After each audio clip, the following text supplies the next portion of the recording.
저희 아들 희망이가요, 한 몇 달 전까지만 해도 너무나 욕심이 없고 양보만 해서 제가 좀 걱정을 했었습니다. 뭐 과자를 달라고 그래도 그냥 있는 거 다 퍼서 주고요, 놀이터를 가서 친구들이 앞에서 새치기를 해도 그냥 뒤로 물러나지, 내가 먼저 왔어 뭐 이런 식으로 좀 싸우거나 이런 걸 전혀 못 하더라고요. 그래서 속으로 아유, 저렇게 착하기만 해가지고 이 험한 세상 어떻게 살려고 그러나 그 걱정이 됐어요. 그런데 이 몇 개월 전부터 이 아이가 이 자아라는 것이 좀 생겨나는 것 같아요. 그래서 내 것, 나의 그 소유에 대한 이 바운더리가 점점 강해지더라고요. 그래서 얼마 전에는 제가 같이 데리고 나가서 이제 맛있는 음료수를 사줬습니다. 근데 마침 저도 좀 목이 말랐어요. 뭐 음료수 또 하나 살 게 뭐 있습니까? 그래서 맛있게 먹고 있는 아들 녀석에게 야, 나 한 모금만 줘라 그랬더니요, 그 차가운 거를 얼마나 빨리 마시는지 다 마셔버리는 거예요. 그리고 나서 목이 차갑다고 이러고 있는 거예요. 야, 그 참 아들 낳아봤자 쓸데없더만요. 예, 이 고귀한 진리를 저는 일찍부터 깨달았습니다. 그러면서 이 아들 녀석이 제가 제 아내와 이렇게 좀 손도 좀 잡고 한 번씩 포옹도 해주고 좀 둘이 다정하게 얘기를 하려고 그러면 이럽니다. 나만 봐줘. 나하고만 얘기해. 이거 얼마나 짜증을 내고 화를 내는지요. 둘이 같이 있는 꼴을 못 봅니다. 그래서 요새 저희 부부간에 대화가 없어요. 대화가. 너무나 안타까운 현실입니다. 자기만 봐달라는 거예요. 어디를 가든지 자기가 모든 그 시선의 중심이 돼야 되고, 어디를 가든지 내 뜻대로 돼야 되고, 이거는 내 거고 내 권리, 내 소유. 그래서 그걸 보면서 야, 이제 자기의 스스로의 인격이 형성되는 과정이구나라고 긍정적으로 봐지면서도 참 목사 자녀도 할 수 없이 죄인이구만. 이 내 거라고 하는 이 자아중심적인 이 사고방식, 이 죄악된 사고방식이, 그런 행동이 그대로 이제 표출이 되기를 시작을 하더라고요. 여러분, 저희 아이만 그렇습니까? 여러분은 어떠세요? 여러분의 자녀들은 어떠시고요? 저는 며칠 전에 어떤 강연을 듣다가 2010년에 일어났던 그 가슴 아픈 사건에 대해서 듣게 되었습니다. 2010년 하왕십리동 아파트에서 화재 사건이 일어났던 거 혹시 기억하십니까? 할머니가 그 화재로 돌아가시고 어머니, 아버지, 그리고 자녀 하나까지도 이 온 네 식구가 같이 그 화재로 목숨을 잃었습니다. 그런데 그 화재를 조사하다 보니까 중학교 1학년짜리 아들이 불을 지른 거예요. 그래서 나머지 식구들을 다 죽인 겁니다. 알고 보니까 이 부모님은 이 중학교 1학년 아이가 어렸을 때부터 너는 판사 돼야 돼, 검사 돼야 돼, 계속 이 압력을 줬다는 거예요. 근데 이 자녀는 그 소리가 듣기 싫어서 계속 싸우고, 엄마 아빠 나는 사진작가 될 거라고, 그렇게 둘이 이게 갈등 관계 싸웠답니다. 그런데 결국 이 욱하는 이것 때문에 자신의 꿈을 이루지 못하게 가로막는 그 장애물과 같은 그 부모님을 제거해 버리기로 결정하고 그대로 일을 저질렀다는 것입니다. 여러분도 자녀분들이, 손자 손녀분들이 검사 판사 되기 원하십니까? 조심하시기 바랍니다. 우리 인생을 살다 보면 우리를 눈물 짓게 하고 가슴 아프게 하는 그런 모든 것들의 핵심에는 갈등이 있습니다. 인간관계에 갈등이 있어요. 그리고 그 갈등의 핵심에는 무엇이 있냐면, 나는 내 방식대로 내 뜻이 관철돼야 되고 상대방은 상대방의 방식으로 상대방의 뜻이 관철되기를 원한다는 거예요. 그래서 부딪힌다는 것입니다. 나는 이 모든 우주가 누구 중심으로 돌기를 원합니까? 나 중심으로 돌아야 돼요. 근데 내 옆에 사는 내 배우자, 내 자녀들은 또 그 세상이 누구 중심으로 움직여야 됩니까? 그 사람들 중심으로. 그러다 보니 결국 무슨 충돌이 일어납니까? 행성 충돌이 일어난다는 것입니다.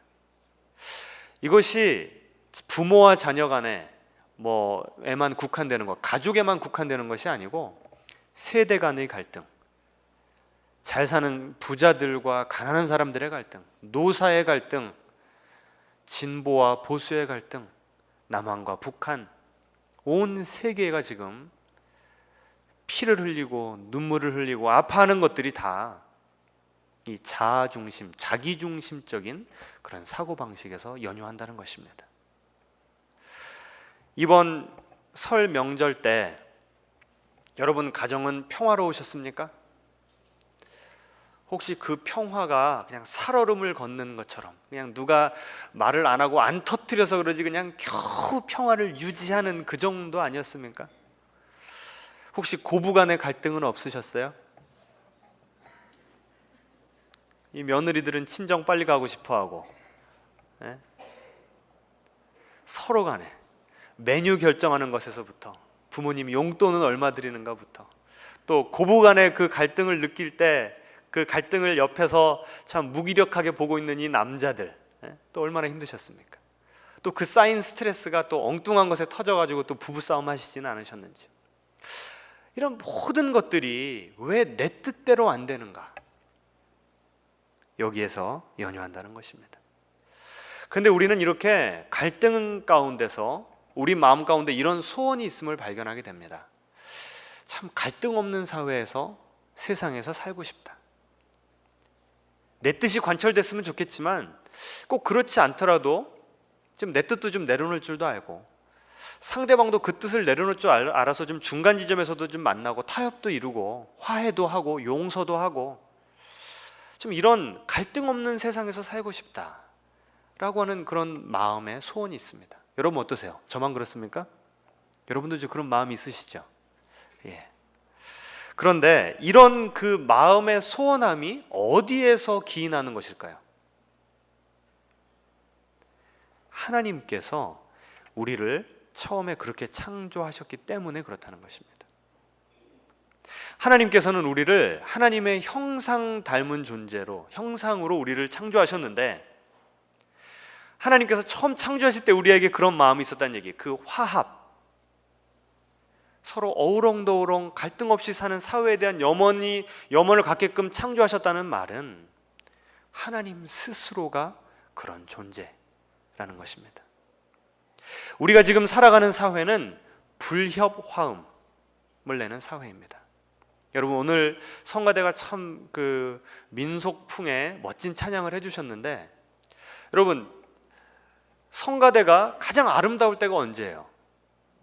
각자가 자기 파트에 내야 되는 소리를 정확하게 내고 지휘자님의 이 리드를 잘 따라올 때 그런 아름다운 화음이 나지 않습니까? 그런데 만약에 그 성가대원 분들 가운데 내가 오늘 이번 주에 좀 발성 연습 좀 했으니까 내 소리 좀 들어보시오 하고 크게 내버리시다거나 내 차례가 아닌데도 막 먼저 뚫고 들어온다거나 아니면 오늘 왜 지휘자님이 이렇게 천천히 지휘를 하시지? 하고 나 혼자 막 빨리 가버리면 그리고 그런 분들이 한 분이 아니라 반 이상이 돼버리면 성가대에서 무슨 소리가 터져 나올까요? 불협화음이 터져 나오기 시작한다는 것입니다.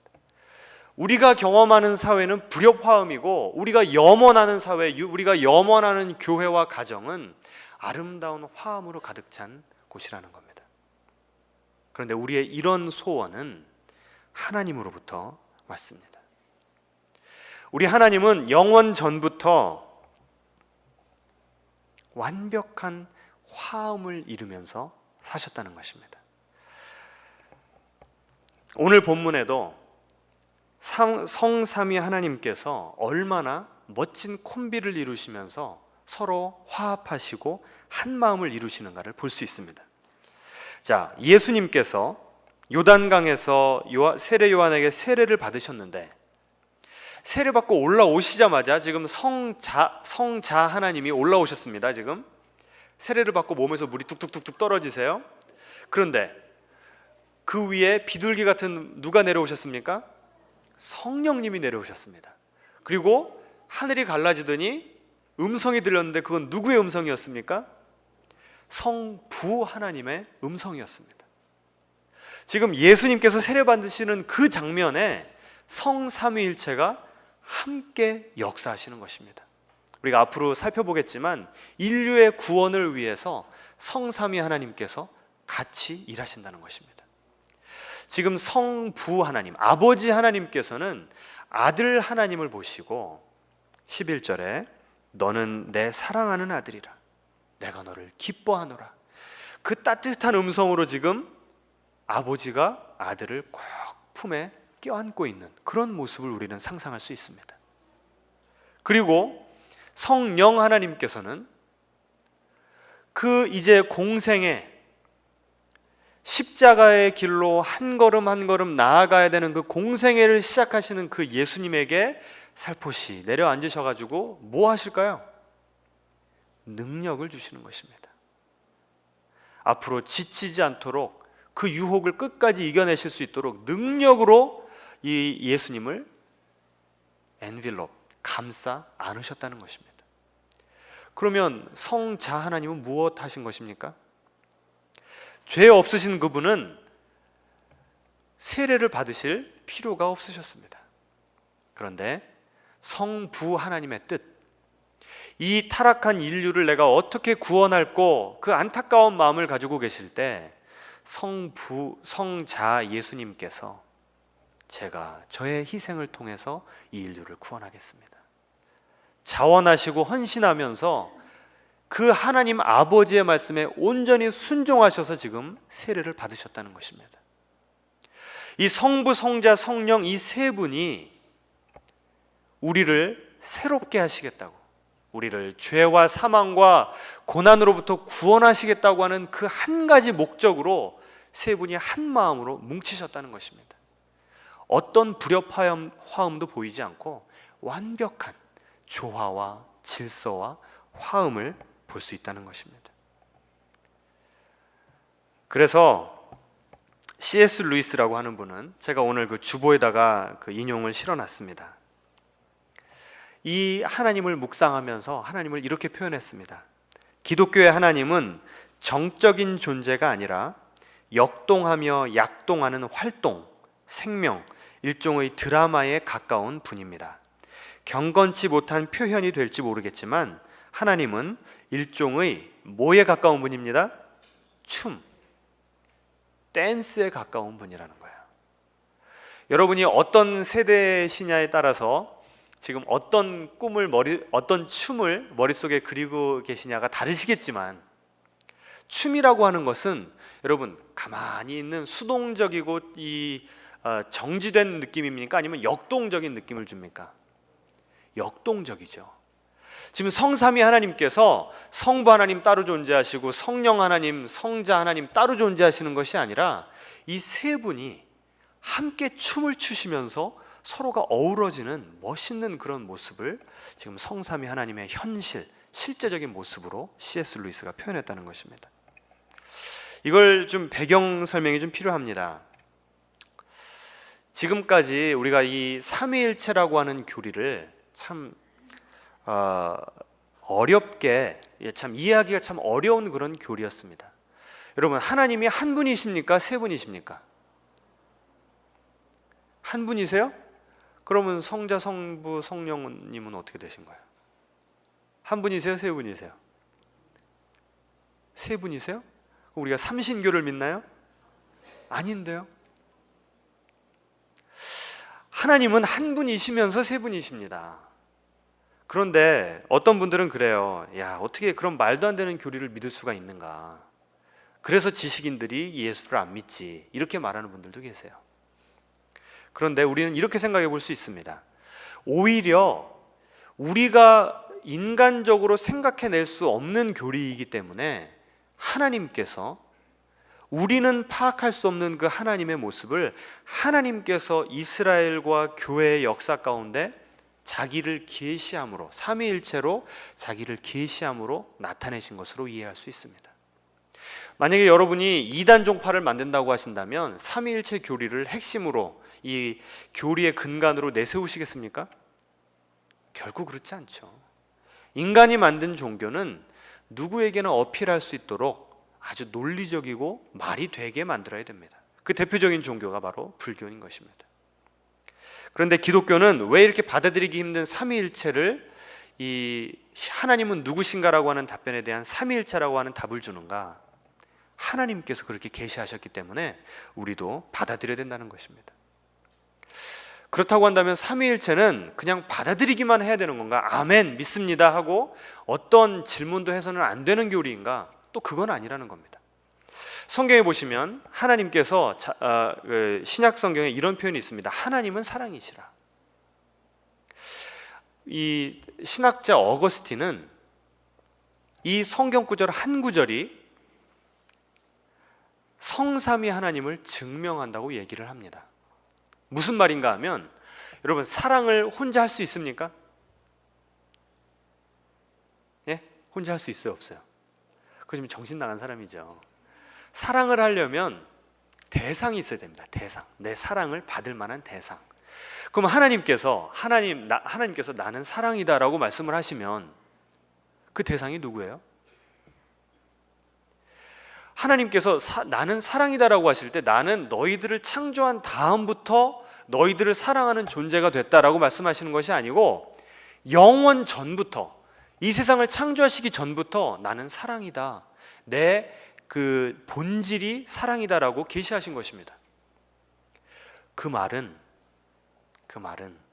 하나님은 한 분이시지만 그 한 분 안에 성자, 성부, 성령 세 분으로 공동체로 서로가 서로의 그 사랑을 주고 받을 수 있는 존재다라고 계시하셨다는 것입니다. 지금 논리적으로 말이 되시죠? 조금 졸리십니까? 좀 정신을 차리시고. 자, 그렇게 따지면 하나님께서 이 세상을 왜 창조하셨는가에 대한 답이 나옵니다. 어떤 분들은 그래요. 하나님이 심심하셔서 이 세상 창조하셨나? 만약에 정말 심심하고 외로워서 이 세상을 창조하셨다고 한다면 하나님은 전능하신 분이 아닙니다. 왜요? 무언가 필요로 하는 부족한 하나님이기 때문에 그렇습니다. 그런데 하나님은 영원 전부터 완벽한 사랑을 이루시는 이 세 분, 삼위로 존재하신 하나님이셨기 때문에 무엇이 필요로 해서 우리를 창조하신 분이 아니고, 이 좋은 사랑을 우리와 나누고자, 우리에게 주시고자 우리를 창조하신 줄 믿으시기 바랍니다. 마치 부부가 결혼을 해서 너무나 사랑을 하면 그 결과로 누가 나옵니까? 골칫덩어리, 자녀가 나오죠. 그것이 바로 이 사랑의 원을 더 넓혀가는 과정 아닙니까? 마찬가지로 성삼위 하나님도 서로가 서로를 사랑하고 섬기는 그 관계가 너무나 아름다워서 그 사랑의 역동성 가운데, 그 사랑의 생명력으로 우리를 창조해 내셨다고 하는 것입니다. 성삼위일체는 서로가 서로에게 영광을 돌리는 존재였습니다.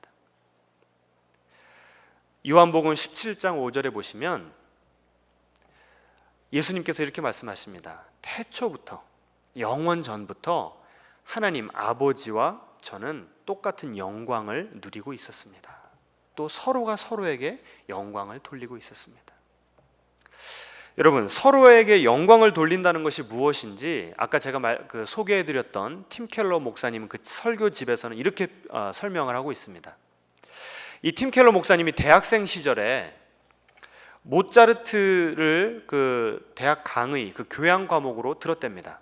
어떻게 모차르트를 감상할 것인가. 근데 이 목사님은 공부를 열심히 하셨대요. 좋은 성적을 받으셨답니다. 그런데 그 모차르트를 공부하는 목적이 무엇이었냐면 성적을 잘 받기 위해서. 왜 성적을 잘 받아야 되는가? 좋은 성적이 있어야 좋은 어디를 가요? 직장을 가니까. 좋은 직장을 가야 뭘 많이 벌어요? 돈을 많이 벌 수 있잖아요. 그러면 이분이 대학교 시절에 모차르트를 공부한 목적이 무엇이었습니까? 결국은 돈 잘 벌려고. 그러면 모차르트를 공부할 때 나와 모차르트가 있다면 무게의 중심이 누구에게가 있어요? 나에게가 있죠. 나는 가만히 있고 내가 모차르트를 이용하는 거 아닙니까? 학점, 좋은 직장, 돈, 이용해 먹기 위해서. 그렇죠? 그러니까 모차르트라고 하는 모차르트의 음악이 나를 중심으로 돌게 그런 구도로 살아왔다는 거예요. 그럼 나는 춤을 추는 겁니까? 아니면 나는 가만히 앉아 있는 겁니까? 가만히 앉아 있는 것이죠. 모차르트가 나를 위해 춤을 추는 겁니다. 그런데 목회를 하면서 힘들 때마다 클래식을 들으니까 이 영혼이 다시 풍성해지는 걸 느끼시더라는 거예요. 그래서 그때부터 모차르트를 새롭게 듣기를 시작했는데 듣다 보니까 모차르트 자체의 매력에 빠지더라는 거예요. 그래서 그 다음부터는 학점도 상관이 없고 지금 나의 경제 생활에 도움이 되는지 안 되는지 상관도 없이 그 모차르트라고 하는 음악 자체가 좋아서 듣게 되더라는 거예요. 그러면 대학생 때는 나는 가만히 있고 모차르트가 나를 중심으로 돌았습니다. 춤을 췄어요. 그런데 목회 가운데 들었던 모차르트, 나와 모차르트의 관계가 어떻게 되는 겁니까? 모차르트가 가만히 있고 내가 주변을 그 모차르트의 음악을 들으면서 너무나 좋아서 춤을 추는 거예요. 이것이 바로 영광을 돌린다는 것입니다. 내가 내 스스로에게 영광을 돌리고 내가 내 자아중심적으로 살면요, 다른 모든 사람들이 내 주위에서 춤을 춰야 돼요.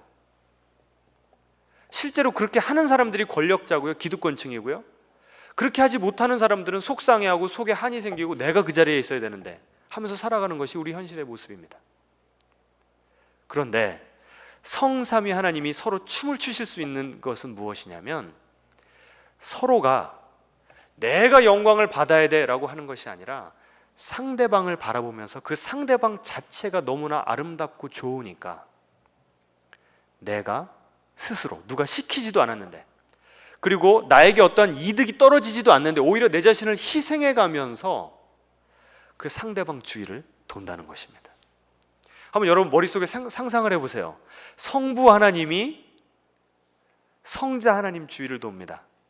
이건 어떻게 설명할 수가 있냐면 구약 성경 내내 성부 하나님께서 당신을 드러내시기도 하시지만 계속 모세를 통해서 왕들을 통해서 제사장과 선지자를 통해서 누구를 소개하십니까?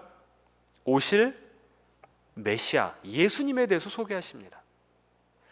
성부 하나님은 가만히 딱 있고 다른 분들이 내 주위를 돌아라라고 하시는 것이 아니고 성부 하나님께서 들고 뛰시는 거예요. 앞으로 오실 메시아에 대한 기대가 너무나 좋고 신나고 흥분이 되니까. 그런데 성자 예수님은 뭐 하셨습니까? 오셔서 우리가 앞으로 계속 마가복음을 통해서 살펴보겠지만 이 공생의 3년 동안에 예수님은 기적 일으켜 놓고서 얘들아 나 좀 봐라, 모든 영광을 스스로 받으시는 것이 아니었습니다. 하나님께만 영광을 돌리고 또 앞으로 오실 성령님에 대한 소개를 하시는데 그분의 모든 에너지를 사용하셨습니다. 성령님은 어떠셨습니까? 오순절 마가다락방에서 그 성령의 오순절 강림이 있은 후에 그 성령님이 이것 봐라, 너희들 나만 받으면 나만 충만해지면 너희들이 그렇게 놀라운 일들을 할 수 있어 라고 성령님이 모든 관심을 당신에게 돌리셨습니까? 아니죠. 성령님은요 하나님의 영이시고 예수님의 영이십니다. 성령님이 우리 마음속에 들어오시면 하나님 아버지가 어떤 분인지 우리에게 계시해 주세요. 성령님이 우리 마음속에 들어오시면 그 예수님께서 십자가에서 이루신 일이 무엇인지 깨닫게 해주시고 그 십자가 사건을 우리의 가슴으로 만나게 도와주시는 분이 성령님이십니다. 이렇게 보면 성부, 성자, 성령님은 무게중심이 당신들에게 있으셨던 것이 아니고 각각에게 상대방에게 다 영광을 돌리신 거예요. 그러니 가만히 앉아 계신 거예요? 아니면 서로가 서로 사이에서 막 춤을 추시는 겁니까? 이제 좀 머리에 좀 이 그림이 그려지십니까? 예, 여러분이 세대가 어떤 세대인가에 따라서 그 춤이 지루박이 될지 테크노 댄스가 될지 다 달라지는 것입니다. 이렇게 성부, 성자, 성령님은 너무나도 신나게 평화롭게 기쁨이 터져 나오면서 그 생명의 관계를 유지하셨다고요. 그리고 그 관계 가운데 우리를 창조하셨습니다. 그런데 왜 우리는 이 모양 이 꼴로 살고 있습니까?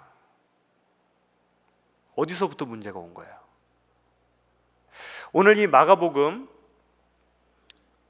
오늘 본문 바로 다음 구절에 보시면 어떤 얘기가 나오냐면 예수님께서 광야에서 시험 받으신 사건이 나옵니다. 그런데 이 사건을 잘 묵상하시면 마치 어떤 구절이 떠오르냐면 창세기 3장에서 아담과 하와가 뱀에게 유혹받은 사건, 이 사건이 떠오릅니다. 최초의 인류였던 아담과 하와가 하나님께서 이 성부, 성자, 성령님의 이 춤 속으로 같이 교제권으로 초대하시고 이미 그 교제권 가운데 그 충만함을 누리고 있던 그 아담과 하와가 따먹지 말라고 하는 선악과를 따먹으면서 이제는 내가 내 중심적으로 살겠습니다, 하나님이 내 주위를 도십시오 라고 독립선언을 하면서 타락을 했습니다. 그런데 그래서 그 다음부터 우리 모든 인류는 하나님을 신뢰하지 않고 하나님처럼 서로가 서로를 섬기고 서로가 서로를 사랑하고 모든 영광을 남에게만 돌리는 그런 삶을 살면 손해라고 하는 그런 생각, 뱀의 유혹을 그대로 우리도 지금 우리의 삶 가운데 받고 있다는 것입니다. 그런데 우리 예수님께서 해주신 일은 무엇인가? 오늘 본문 바로 다음에 예수님께서 시험을 받으셨는데요, 마가복음에는 자세히 나오지 않지만 마태복음과 누가복음에는 예수님께서 그 사단의 유혹을 다 말씀으로 물리치시고 승리하셨다는 그런 기록이 나옵니다. 즉 우리 모두 그 예수님께서 그때 이루신 승리는 예수님 개인의 승리가 아니었습니다. 아담이 타락할 때 그 아담 안에서 모든 인류가 같이 타락했듯이 예수님께서 제2의 아담으로 오셔서 모든 인류를 대표해서 사단에게 승리하심으로 인해서 우리가 그 사단의 유혹에 이길 힘을 주셨다는 것입니다. 따라서 우리에게는 두 가지 옵션이 있습니다. 사단이 지금도 우리에게 이렇게 유혹을 해옵니다. 야, 네 몫은 네가 챙겨야지. 언제까지 희생만 하고 살 거냐? 그런 건 바보 같은 삶이다. 계속 내 것, 내 주장, 내 뜻 이렇게 사는 것이 진정한 삶의 의미라고 계속 우리를 유혹해 옵니다. 또 한 음성이 들려요. 성령님의 음성입니다. 우리를 봐. 서로를 위해서 희생하고 서로를 높이고 이런 삶이 얼마나 아름답니? 이런 삶이 얼마나 충만하니? 이런 삶이 얼마나 많은 열매를 맺고 있냐? 우리는 왜 이런 하나님의 충만하심, 기쁨을 누리지 못하는가? 왜 우리 인생은 자꾸 불협화음이 되는가? 이 두 가지 음성 가운데 자꾸 사단의 음성을 듣기 때문에 그렇습니다. 제가 이번 주에 좀 감기 몸살로 많이 아팠습니다. 별로 이렇게 측은해하는 표정이 안 보이시네. 아프면서 영화 한 편을 또 봤어요. 그 제목이 집으로 가는 길. 여러분 전도연 씨 나오는 영화 좀 보셨습니까? 네, 거기 보시면 그 전도연 씨가 이 남편은 카센터를 운영하고 너무나 참 착하게 살아가는 선량한 그런 시민, 그런 가정, 그런 부부였습니다. 그런데 이 남편이 너무나 사람이 좋다 보니까 빚 보증을 서준 거예요. 그런데 그 빚이 너무나 늘어나면서 그 부부가 가진 모든 것들을 다 한순간에 잃어버리고 또 그 빚 보증을 부탁했던 그 후배는 결국 자살로 생을 마감했습니다. 그리고 후배 중에 한 명이 더 있었는데 이 사람은 또 사기꾼이라 이 가정이 그렇게 어려움에 처한 것을 보고서 미끼를 던집니다. 외국에 가서 원석만 좀 들고 오면 내가 돈을 후하게 쳐줄 테니까 좀 갔다 오라고. 그래서 프랑스 공항에서 그 짐을 받아가지고 오는데 그 가방 안에 원석이 있었습니까? 마약이 가득 들어있었어요. 그래서 평범한 주부가 하루아침에 말도 통하지 않는 프랑스 감옥에 갇히게 된 거예요. 그리고 이 대사관에서는 한국에서 이 유명한 정치인들 올 때나 잘 섬기지 이런 힘없는 사람이 억울하게 갇혀 있다는 사실을 듣고도 별로 신경을 쓰질 않습니다. 이제 그렇게 계속 어둡게 영화가 진행이 돼요. 그래서 저는 이번 주 이 설교를 준비하면서 그 영화를 보는데 마치 이런 음성이 들려요. 그 영화 가운데 그 영화가 주는 메시지가 무엇이냐면 절대 빚보증 쓰지 말라는 거예요. 돈 없고 힘 없으니까 이렇게 인생이 고달프다는 거예요. 그러니 결론은 뭐예요? 억울하면 출세해야 된다는 거예요. 내 옆에 사람을 속이고 사기치고 집 밟으면서까지라도 나는 돈 벌고 나는 잘 돼야 된다는 거예요. 그래서 그런 메시지를 들으면서 그 영화 가운데 마치 제가 오늘 소개해드린 그 성삼위일체 하나님의 완벽한 화합, 완벽한 섬김, 완벽한 희생이 너무나도 이상적으로 들릴 수가 있겠다. 우리 성도님들이 이런 설교 들으실 때 에휴, 하나님은 하나님이니까 그런 거고 이 한국 사회에서 살려면 저렇게 살면 안 돼, 이런 거부 반응이 드시지 않을까라는 생각이 들었어요.